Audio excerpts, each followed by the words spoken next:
Saragi dan Hotmaida Harhab Eskom akan mempresentasikan tentang analisis isu global. Apa itu isu global? Isu global adalah masalah atau tantangan berskala internasional yang dampaknya dirasakan oleh banyak negara di dunia, bukan hanya satu wilayah tertentu. Identifikasi dan deskripsi isu. Yang pertama, pengelolaan sampah dan pencemaran lingkungan. Pengelolaan sampah dan pencemaran lingkungan adalah dua hal yang saling berkaitan erat. Pencemaran lingkungan terjadi ketika limbah, termasuk sampah yang tidak terkelola, masuk ke ekosistem dan menurunkan kualitas tanah, air maupun udara hingga melewati batas toleransi alam. 2.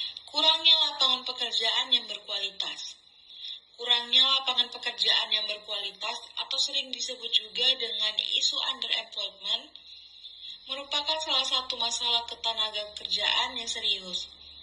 Masalah ini bukan sekedar tentang ada atau tidaknya pekerjaan, melainkan tentang kelayakan dan mutu dari pekerjaan yang tersedia. 3. Perubahan iklim dan pemanasan global.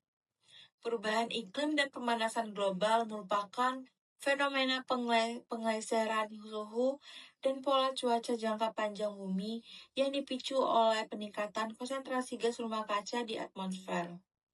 Secara global, kenaikan suhu bumi yang terus berlanjut telah memicu pencairan es kutub, kenaikan permukaan air laut, serta peningkatan frekuensi dan intensitas cuaca ekstrim, seperti gelombang panas, badai, dan kekeringan berkepanjangan. Analisis penapisan isu dengan APKL dalam tabel tersebut, isu kurangnya pengelolaan sampah di Indonesia terpilih sebagai isu prioritas utama yang harus segera dicari alternatif penyelesaiannya dalam rancangan aksi berikut. Dari kerangka Pisbon ini, core isu yang kami ambil yaitu kurangnya pengelolaan sampah di Indonesia, di mana kerangka Pisbon ada 6 langkah. Yang pertama, terdiri dari kesadaran masyarakat rendah, budaya buang sampah sembarangan, kurangnya pemilahan dari rumah. Yang kedua, material, kurangnya alternatif ramah lingkungan, dominasi sampah plastik sekali pakai, volume sampah meningkat pesat. Yang ketiga, metode, sistem angkut buang tanpa pilah, minimnya teknologi daur ulang, proses komposting belum masif. Yang keempat, manajemen dan kebijakan, regulasi belum terintegritas lintas daerah, penegakan hukum lemah, anggaran pengelolaan terbatas. Yang kelima, sarana angkut sampah terbatas, mesin pengolah sampah rusak atau tua, minimnya alat pengolah modern di TPA. Yang keenam, lingkungan, penumpukan sampah di sungai dan selokan, akses lokasi TPA sulit, TPA penuh. Rekomendasi solusi, strategi jangka pendek, penerapan kewajiban pemilahan sampah organik dan anorganik di tingkat RT atau RW, serta penegakan sanksi buang sampah sembarangan. Strategi jangka panjang, transisi pengelolaan TPA dari open dumping menuju waste to energy atau PLTSA dan penguatan rantai pasok ekonomi sirkular. Penerapan larangan penggunaan plastik sekali pakai di lingkungan instansi atau daerah.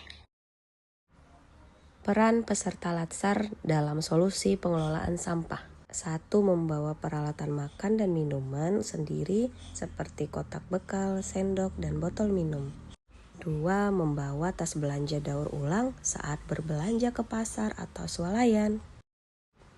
3. Memilih sampah rumah tangga organik dan non-organik agar dapat mendaur ulang sampah yang masih bisa digunakan. 4. Meningkatkan kemampuan mix and match dalam berpenampilan sehari-hari sehingga mengurangi sampah penggunaan kain, sepatu, dan lainnya. 5. Mengutamakan konsumsi buah lokal sesuai musim.